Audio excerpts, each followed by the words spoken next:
To use the features, you will need to keep the eyes closed. The eyelids are the main target, which light passes over the lids to give a relaxing effect. Photic stimulators compose colors to reach an effect that helps you to relax. Some of the popular colors are red, brown, orange, yellow, green, blue, indigo, violet and white. Red has showed results in increasing energy. Brown has proven to reduce symptoms from stress or depression, such as irritability. Orange has proved to ignite the creative mind, while yellow ignites insight. Green gives you a peaceful feeling that soothes the mind, similar to blue. Blue soothes also, which is great for relaxation. Indigo reduces pain, violet ignites spirituality and white ignites visualization. More about colors. Colors, such as red, will prompt the adrenaline, which increases energy. The color also produces flight or fight responses, which can heighten anxiety. This is why Photic does not use red as a standalone color, rather uses the color in conjunction with other colors. Colors, such as brown, reduces symptoms from depressive states, such as irritability. People with chronic fatigue or migraines can benefit from the colors red also. Red will also increase the immune system's ability to function while regulating moods. Orange will increase your appetite. The color will also slow blood flow rates, which is another color not used as a standalone. Yellow ignites insight and creativity, yet has been notorious proven to ignite anger also, so it should not be used alone as well. Green has proven to give a peaceful effect, similar to the color blue. Green can reduce attacks from allergies, or MSG, and allergies to food. Blue soothes the soul and is excellent for relaxing the mind and body.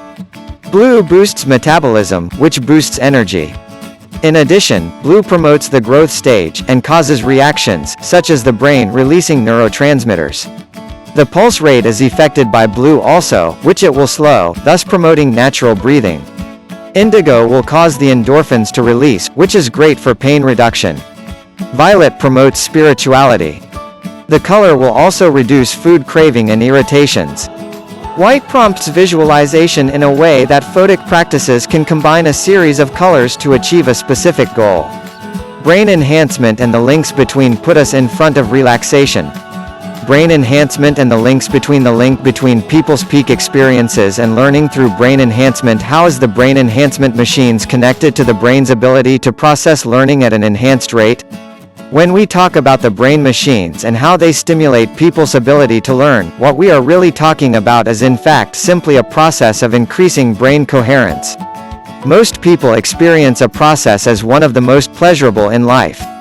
It happens at what time people are making love, watching their children sleep, studying a great work of art or perceiving any sort of beauty, and generally at all moments of fulfillment, self-realization, achievement, peace and joy. The process of our brain's components rearranging themselves to accommodate them to reality in a new way. It's an occurrence that one psychologist referred to as having peak experiences. That doesn't sound too painful. What is there to know about having peak experiences? One characteristic of peak experiences is that they feel good. They feel so good, that most of us would willingly have as many peak experiences as frequently as possible. It is one of the most powerful human drives as toward peak experiences. Much of the energy and time we expend in our lives in seeking or using sex, drugs, money, prestige, power, and wisdom is devoted to confused or misdirected attempts to have peak experiences. How great would that be, if we could have them at will? So far this all sounds too good to be true. They feel great and they're when we learn best. Are there any downsides to seeking out peak experiences? If so, what are they? Unfortunately, peak experiences are not that easy to come by. Throughout history there have been many attempts made by various people to devise techniques that would enable humans to trigger peak experiences, but these techniques, including types of yoga, meditation, fasting, drugs and religious practices, sometimes have harmful side effects, and virtually already demand discipline and long arduous practice. Discipline and practice are good things, in general, but in our skeptical and impatient culture, many people seek shortcuts. Too often, these shortcuts, ranging from voracious materialism to mindless occultism, end up leaving seekers dissatisfied, even more needful of peak experiences than they were when they took the shortcut. The result is then a loss of faith in the existence of peak experiences and higher states, a sneering dismissal of such levels of mental development as pure self-delusion by willowy souls too weak to face the facts about the cold, hard, brutal world. So seeking peak experiences can be harmful. Is that where the brain enhancement machines come in? A safer way of triggering that state where we're at our most creative, peaceful, and where we learn our best. Can people intentionally boost themselves into a higher order and induce authentic peak experiences? One way of approaching the problem is to find out what exactly are the components of the peak, or at the very least the pleasurable, experiences. Once these components are known, we might then be able to induce peak experiences by creating the necessary components. Here, then, we have a fascinating convergence of ideas and terms. First, religion, love, creativity and peak experiences, games, and all such intrinsically pleasurable events are linked by the fact that they give participants a sense of flow, such as is necessary for the maintenance of a dissipative structure, and this flow experience, while enjoyable, is not necessarily comfortable, since people will forsake comfort for its sake. Rather than comfort, flow has to do with problem solving and challenge. It generates a sense of novelty, wonder, and the joy of exploring a strange and new place.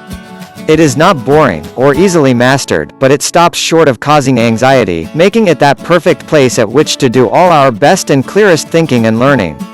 Knowing the importance of relaxation can help you find a need for brain enhancement solutions. The importance of relaxation when pursuing brain enhancement. How do the brain enhancement machines work to promote relaxation in the subjects? Scientists have used the electromyography, often referred to as the EMG, to measure the electrical activity of the body's muscles, referring to muscle tension, and found that a short session in a flotation tank spontaneously produces a more profound state of whole-body relaxation. Meditation and stretching techniques specifically designed to relax the muscles. These mind machines and other devices like them put users into a state of profound relaxation. The relaxation occurs rapidly and spontaneously, however often some phrases used to describe the effect had by the machines are instability, novelty, and fluctuations. Such words refer to a process that is certainly highly enjoyable for the subject, but still, the reader might think full of perturbations and vaguely disquieting. What then, does all this have to do with profound relaxation? Stress and its effect of impeding logical thinking skills and normal brain reactions. Most of us are aware that humans, like all mammals, have an efficient evolutionary mechanism for enabling them to deal with a threat to their security. This mechanism is called the fight or flight response, and it works as follows. Some external event triggers a rush of adrenaline and sharp increase in heart rate, causing the heart to pump blood more rapidly as muscles become rigid and tight, body temperature rises and we experience that well-known adrenaline rush. The threat or demand that triggers this response is a stressor, and the response itself is stress. This response is certainly an excellent thing when we need to run in mindless terror from a predator, or fight to the death with our bare hands. Of course, it also wreaks havoc on our ability to think something through rationally and coherently. After all, who does have the space or presence of mind to contemplate deep, profound and beautiful things when being chased through the jungle by a savage animal? With blood and oxygen forced to the muscles, away from the brain cannot operate as well as it normally would, which is the reason people have been known to make incredibly idiotic decisions when they are under a great deal of pressure and/or stress. So how does this relate to brain enhancement and learning? How does it interfere? Extreme stress has the same disastrous effect on the ability to learn as it does on the ability to think. People who are placed under severe stress, death of a loved one, or other traumatic event, for example, find it far harder to concentrate and learn productively compared to other people in a more relaxed state of mind. The fight or flight response can be an automatic reaction to a single stressful event, but it can also be longer lasting. Since stress-inducing events most of us confront in modern society consist not of rapid beats but of subtle, insidious, or indirect pressures, which we can't directly confront or flee from, for example, jobs, a highly technological society, general fear of crime and/or violence, climate change, children, taxes, bills, and so on. Most of us are never fully able to turn off our fight or flight response. As a result, we live in a constant state of low-grade, non-specific anxiety. In addition, if single, stressful events can cause us to become idiots, crippling our ability to think and learn, then perpetual stress must need to have a similar degenerative, deteriorative effect on our brain functions.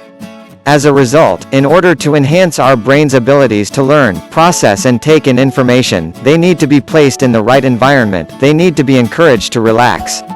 The brain enhancement machines offer our minds that chance to let go, distress, and become more receptive to knowledge as a result.